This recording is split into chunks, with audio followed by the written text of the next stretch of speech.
Hello my dear students, welcome back to your geography class. I have done your PT1 course. Hope all of you got the materials and the question answer also.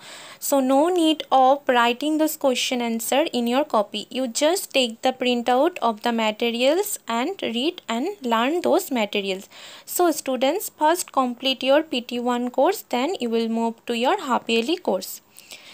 Your half yearly syllabus, it includes chapter 1 resources and chapter 2 land, soil and water.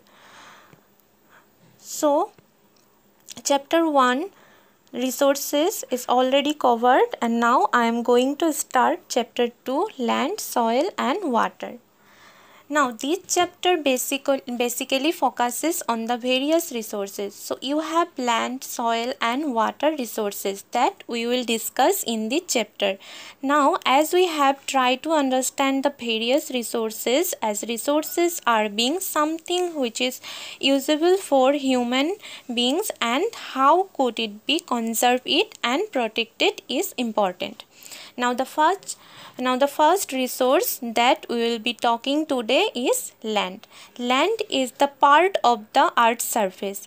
Land is one of the most important natural resources, and it covers about 30% of the total area of the earth's surface. If we work around the land area on the globe, we can say that 3/4, that is 70%, is water, and nearly only 1/4, that is 30% of the total area on the globe is land. And out of this 1/4 land area that is present, 99% of the population lives only 30%, means 1/3 of the land area, and nearly 70%, 2/3 of the land area is not habited or very less population. So it's in the form of either very hot deserts or frozen lands. So 70% of the land area is not habited, only 30% of the total land area of the earth is land. And of that, again only on 30% you have 99% of the population that resides. So what are the basic areas under the land resources we understand are? So the distribution of population in the world is most uneven and irregular. Land is unevenly inhabited due to various factors of land and climate, water, fertility of soil, etc.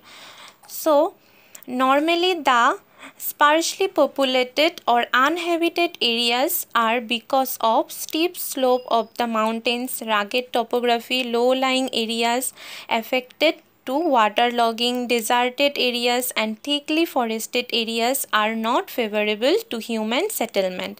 And the densely populated areas of the world have plains, river valley which have suitable land for agriculture. The availability of rich and fertile land make it suitable for living, and a huge population resides on it.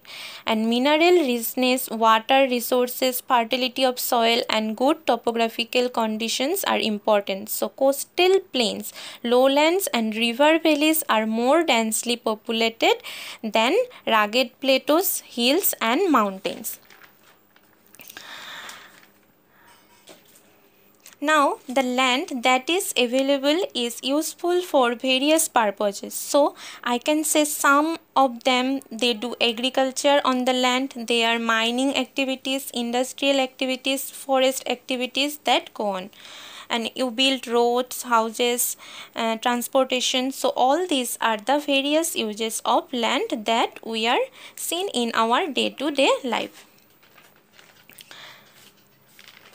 And however, these are various factors which has determined the land of the quality of their use. So we can either classify those as the physical factors or as the human factors. So physical factor includes soil, climate, topography, minerals and availability of water. And human factors means socioeconomic factor includes government policy, level of technology and human population. Now first we will discuss about physical factors. So physical factors. People prefer lowlands as they are suitable for agriculture owing to leveled nature of the land. Lowlands generally have fertile alluvial soils. So fertility of the soil is very important for crop cultivation. Again, climate is another important factor affecting the distribution of human settlement for land use. Extremes of climate like hot and wet equatorial region are not favorable. Moderate temperature conditions with annual rainfall of about 50 to 80 centimeter are considered favorable for human settlement. So climatic condition must be such that cultivation of common food crops and fodder are possible. So again, availability of water. Water supply is essential for all human activities such as agriculture, animal husbandry, mineral processing and industries. And the availability of valuable mineral resources also attracts human settlement. So when we say human factors, there are two primary things that come into play. The first is the population and the second is the technology. So based on the technology available or feasible in a region, because feasibility of technology is more important rather than the availability. So when you have technology which is feasible for a particular area or a particular region, you have human factors that come into play, and then you might have construction of bridges, you can have construction of tunnels, airports, and more human intervention can take place. Now we can classify land on the basis of ownership, either private land or community land. So what is private land? Private land is owned by an individual or family member and is used for personal purposes, like house is a private land. For example, the house built by you on your piece of land is owned by you and is your property. And next is community land. Community land is owned by the community for common uses and can be used by anyone in the society. So these are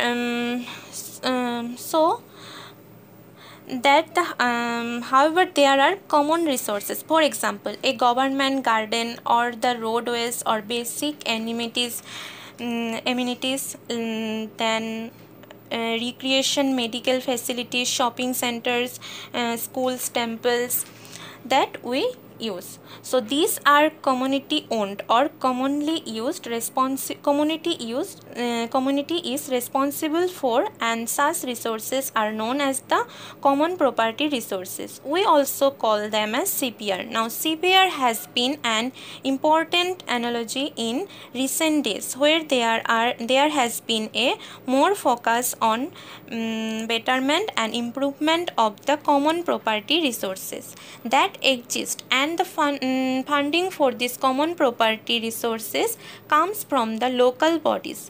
Let's say, for example, the municipal corporation of the city would work for the common property resources of that region. Similarly, for a village area, the panchayat look after it.